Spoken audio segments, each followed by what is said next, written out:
Bendito sea el nombre del Señor. Bien, mis queridos hermanos, amigos, continuamos aquí llevando a cabo, ¿verdad?, este compromiso con el Señor de ir y predicar el Evangelio del Señor a toda criatura.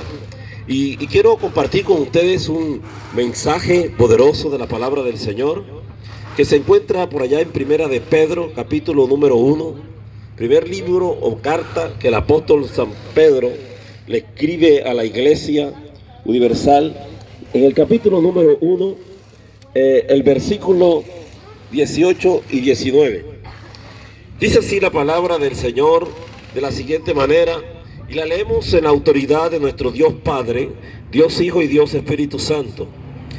Sabiendo que fuisteis rescatados de vuestra vana manera de vivir, la cual recibisteis de vuestros padres, no con cosas corruptibles como oro o plata, sino con la sangre preciosa de Cristo, como de un cordero sin mancha y sin contaminación. Amén. Esta es palabra del Señor, es fiel y digna de ser recibida por todos los oyentes, los que nos están escuchando en esta tarde. Me llama la atención, ¿verdad?, porque el tema que le he puesto aquí a esta reflexión es la sangre de Cristo. Y me llama la atención el comienzo, ¿verdad?, de lo que describe el apóstol San Pedro cuando dice, sabiendo que fuisteis rescatados. Cuando nosotros vivimos, amén, cuando nosotros vivimos en este mundo, cuando nacemos y somos criados por nuestros diferentes padres, ¿verdad?, que nos traen a esta vida, toda persona, todo ser humano que no ha vivido la experiencia de la redención, considérese como una persona que está bajo el yugo y la esclavitud del pecado. Y por ende, es como si Satanás, el diablo, estuviese secuestrando la vida del ser humano. Nadie jamás pudiera salir de esa prisión, de esa esclavitud en la que se encuentra, si no es por la razón de que Cristo Jesús, cuando nosotros miramos hacia la cruz, cuando le reconocemos y aceptamos como a nuestro único Señor y suficiente Salvador, es que venimos a ser regenerados y transformados por el poder de su sangre. La sangre que vertió en la cruz. Entonces, al hablar de la sangre, tenemos que remontarnos a través de los tiempos, desde el inicio mismo de la creación. Si usted es un asiduo lector de la Biblia, se podrá dar cuenta que hay un hilo de grana que entreteje todo el origen, el comienzo mismo de la creación del hombre hasta nuestros días, ¿verdad? Todo lo que la Biblia menciona se tiene que enfocar o fundamentar a través de Cristo. O sea, la Biblia la recorre una línea roja que tiene alguna base, fundamento en todo lo que tiene que ver con la redención, y es la sangre de Jesús. Amén. A través del inicio de los tiempos, cuando el hombre peca en el Edén, cuando el hombre desobedece la palabra del Señor, dice la Escritura que Dios mismo tuvo que vestirlos con pieles. Para que eso ocurriera, tuvo que también darse el sacrificio de un animal, de un cordero. Vamos a desfigurarlo, que era un cordero, ¿verdad?, la figura de ese animal, para que a través de esas pieles el hombre fuese vestido. Tuvo que haber un sacrificio desde el inicio mismo de la creación, y eso vendría a simbolizar, a representar el sacrificio eterno de Dios a través de su Hijo amado. Porque la Biblia registra en la carta que el apóstol le escribe a los hebreos, dice, cuanto más la sangre de Cristo, el cual mediante el Espíritu eterno se ofreció a sí mismo sin mancha a Dios, limpiará vuestra conciencia de obras muertas para que sirváis al Dios vivo. También dice la Biblia, y la sangre os será por señal en las casas donde vosotros estéis, y veré la sangre y pasaré de vosotros. Eso está en Éxodo capítulo 12, versículo 13. Amigos, quiero solamente a manera de recordatorio, de instrucción, mencionarles que ese asunto, ¿verdad?, se viene registrando desde tiempos bien antiquísimos. Tenía que haber sacrificios para que fuese acepto ante Dios, ¿verdad?, en la expiación de las faltas o de los pecados de la humanidad. Dios le enseña a un determinado grupo de personas en la tierra que a través de un sacrificio de un becerro, de un macho cabrío, de una vaca, de un toro, de una oveja o un cordero, esa sangre de ese animal muerto iba a representar la salvación, la vida para una persona. Y le era agradable a Dios cuando el sacrificio se determinaba para la expiación y la remisión de los pecados de cualquier persona. Se vino practicando de generación en generación, sobre todo por medio del pueblo que Dios escogió, que Dios eligió, que en este caso es el pueblo de Israel. Entonces esta práctica se hizo ya como una costumbre, que los sacerdotes, de acuerdo al turno, a su oficio, ellos en el atrio venían a hacer práctica de estos sacrificios para la remisión de los pecados de aquellas personas del pueblo. Y se hacía de una manera diaria o una manera, digamos, periódica o anualmente. O sea que no era, interminable, era algo intenso lo que se vivía, lo que se practicaba en aquellos tiempos. Pero por mucho que habrían tantos sacrificios de animales, que lo hacían a través de grupos, de tribus, de familias, ya que componían aquellos hogares o de personas, aún así no bastaba, porque el pecado era constante en la vida del ser humano. Por un momento la sangre que era derramada cubría la necesidad que había en esa familia, ¿verdad?, por causa de la desobediencia que ellos cometían, por las transgresiones, por la violación de la ley, por diferentes razones. Pero resulta que a través de los tiempos, por más que se practicaron este tipo de actos, de ceremonias religiosas o de rituales, fue insuficiente, ¿verdad?, porque nunca bastaba el sacrificio de los animales para poder cesar la maldad y el pecado de la humanidad.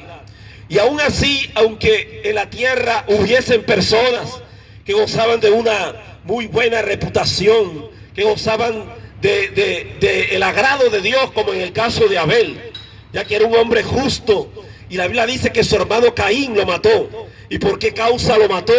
Porque sus obras eran justas, las de su hermano Caín eran malas, porque hubo envidia, hubo celo, ¿ya? Y un día su hermano Caín, dejando que el diablo entrara a su corazón, ya él procedió a acabar con la vida, ya con sevicia acabó con la vida de su hermano Abel.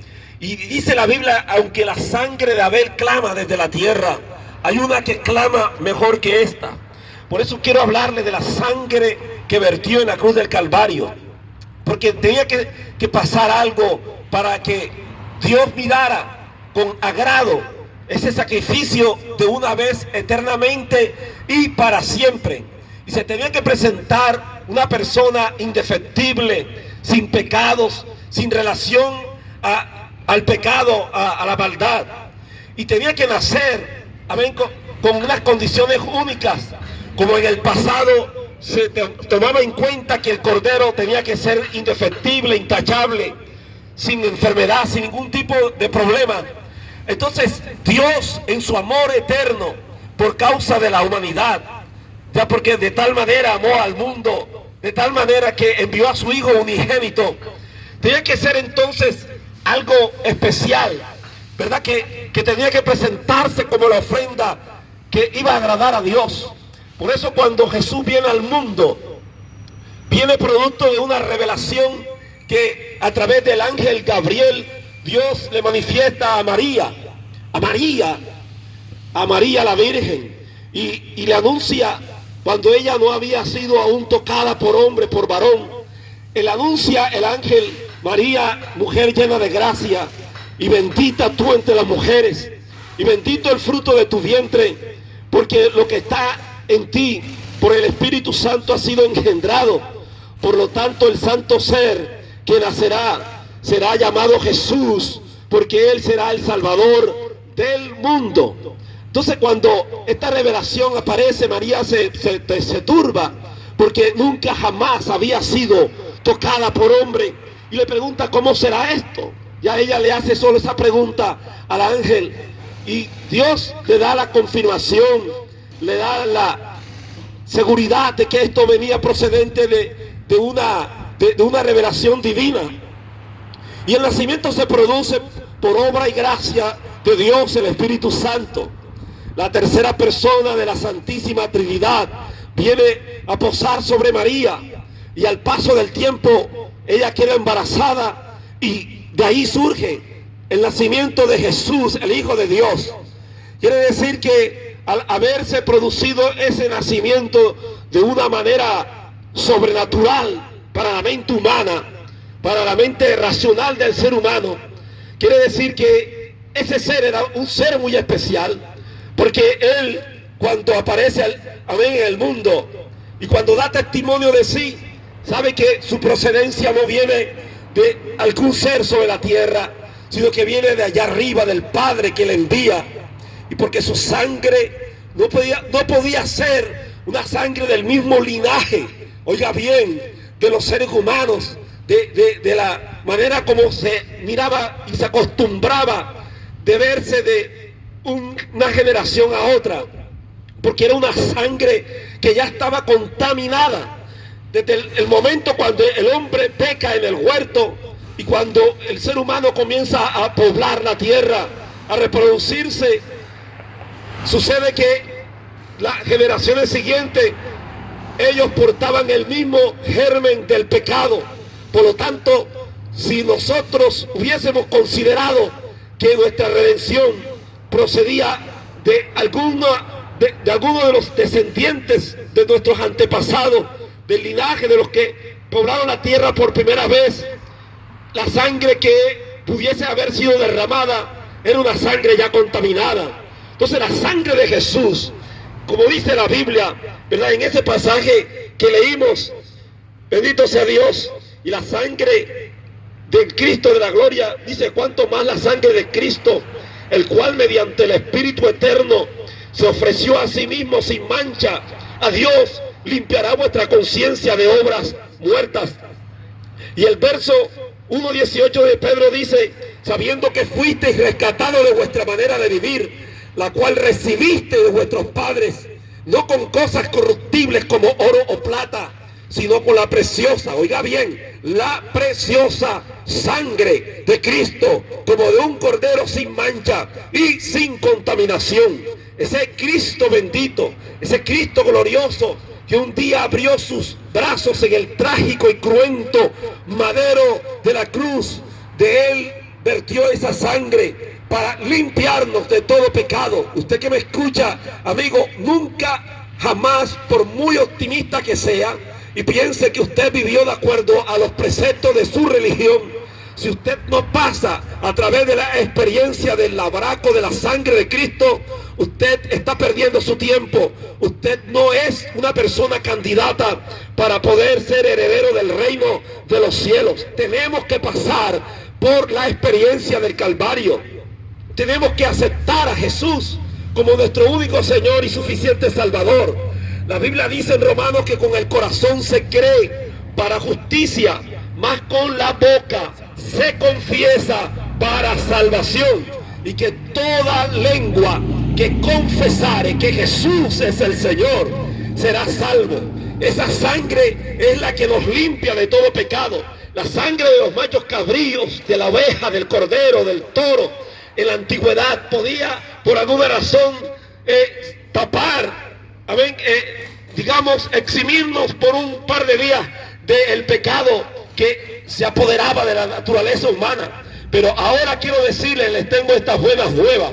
La sangre de Jesús no solamente nos tapa, sino que nos arranca, nos quita la mancha del pecado. tiene el suficiente poder. La sangre de Cristo tiene poder. Por eso cuando Jesús moría en el Calvario, estaba haciendo, amén, el cumplimiento de algo profético. Porque la Biblia dice que sin derramamiento de sangre no hay remisión de pecados. Sin derramamiento de sangre no hay remisión de pecados. Hebreos capítulo 9, verso 22. No hay remisión de pecados si no hay derramamiento de sangre. Cuando Jesús moría, amén, Él estaba haciendo, Él consumaba la obra más gloriosa del plan de salvación. Si Él hubiese fallecido en una cruz sin haber derramado la sangre, en vano hubiese sido ese sacrificio. Si Él hubiese muerto de otra manera, amén, no hubiese sido exitoso, veraz, lo que hizo por la humanidad. Pero fue Él quien puso su vida y la volvió a tomar al ir hacia el Calvario. Nadie le quita la vida, nadie le quitó la vida a Él. Él mismo deseó, Él lo propuso por amor a ti. Tú que me escuchas en esta tarde, al abrir sus brazos en el madero del Calvario, bendito sea Dios, le trajo esperanza a la población del mundo, exhibiendo, dice la Biblia, toda acusación que iba en contra nuestra, delante de los principados, de las potestades, de los gobernantes y las huestes espirituales de maldad. Exhibió toda acta de acusación que iba en contra nuestra por el poder de la sangre. Cuando Dios el Padre estaba mirando ese sacrificio eterno, lo percibió con olor grato, porque se trataba no de cualquiera, sino la vida de su propio Hijo, que derramaba su sangre por ti y por mí en el Calvario. Ahora, si usted no hace, amén, no hace obediencia a este llamado, si usted no lo ha considerado con conciencia, si usted simplemente ha tomado esto como una novela, como un cuento de vieja, como una historia más que se plasmó en las páginas de algún libro secular, si usted no ha tomado el suficiente tiempo y no ha respetado, amén, el origen de este magno, glorioso sacrificio, no le queda otra cosa. La Biblia dice que habiendo Él dado su vida y su sangre, no queda otra cosa para la gente sino una horrenda expectación de juicio. Ay de aquel que pisoteare la sangre de Jesús, todo aquel que lo mira con desdén, todo aquel que lo mira con resabio, que solamente, amén, de oídas oye este mensaje y no lo hace acepto y no lo recibe en su corazón. Nunca jamás tendrás una excusa, no tendrás otra oportunidad el día que te presentes delante de Dios para rendir cuentas por tu vida. Tienes que esta tarde tomar una decisión, tienes que preguntarte qué estoy haciendo yo con la vida del Hijo del Hombre, la vida del Hijo de Dios. Tienes que aceptarlo, es la única manera de poder librarnos de los juicios que vendrán sobre la tierra. Es la única forma de que Él te pueda limpiar. Tú lo has intentado a través de muchos medios, a través de los centros alcohólicos, amén, para personas con problemas de alcohol, alcohólicos consuetudinarios del alcoholismo, o de drogadicción, o de centros de rehabilitación. Usted lo ha intentado a través de muchas maneras. Nadie ha podido, amén, cambiar su corazón. Sigue siendo la misma persona. Y usted lo ha intentado una y otra vez, dejar el vicio, la droga, la promiscuidad, la degeneración. Pero quiero decirle que la sangre de Jesús sí te puede cambiar. La sangre de Cristo tiene poder. La sangre de Cristo rompe las cadenas del pecado. La sangre de Cristo liberta a los oprimidos por el diablo. La sangre de Jesús sana cualquier enfermedad, llámese COVID, llámese cáncer, llámese hepatitis, llámese SIDA, llámese, amén, diabetes, cualquier enfermedad del diablo. El Señor la sana porque Él tiene el poder para libertar, para sanar a los enfermos, a los quebrantados de corazón. La sangre de Jesús nos limpia, nos hace aceptos ante el Padre. Venga en esta tarde, acércate a Él. Voy a hacer una oración de fe para que la sangre de Cristo llegue a tu vida, a tu corazón, y te haga una nueva persona. Repite conmigo esta oración que ha cambiado la vida de miles de millones de almas, la vida de la prostituta, la vida del drogadicto, del alcohólico, la vida de aquel hombre que vivía bajo depresión, aquella mujer. A ver, Padre que estás en los cielos, en tu nombre yo recibo esta palabra y la hago mía, Señor. Me avergüenzo de recordar todas las cosas malas que he hecho, todos los pecados que si no me arrepiento un día me los restregarás en mi cara, Señor, cuando se abran los libros. Señor, pero yo me arrepiento de mis pecados, de todo lo malo que he hecho, Señor, lo malo que he sido con mis padres. Señor, perdóname, Señor, tanta ofensa que he hecho contra ti, pero ahora, Señor, vengo rendido a ti, reconociéndote que tú eres mi Señor y que separado de ti nada podré hacer. Te recibo en mi corazón y públicamente te confieso como el Señor y Salvador de mi vida. Ahora ya no hay relación, amén, conmigo en cuanto al pecado ni al mundo, porque tu palabra me asegura que si alguno está en Cristo, nueva criatura es. Las cosas viejas pasaron, y aquí todas son hechas nuevas. Gracias, Señor, soy libre. Dígalo ahí donde está, diga, soy libre, libre por su sangre, libre por su cruz. Amén y amén.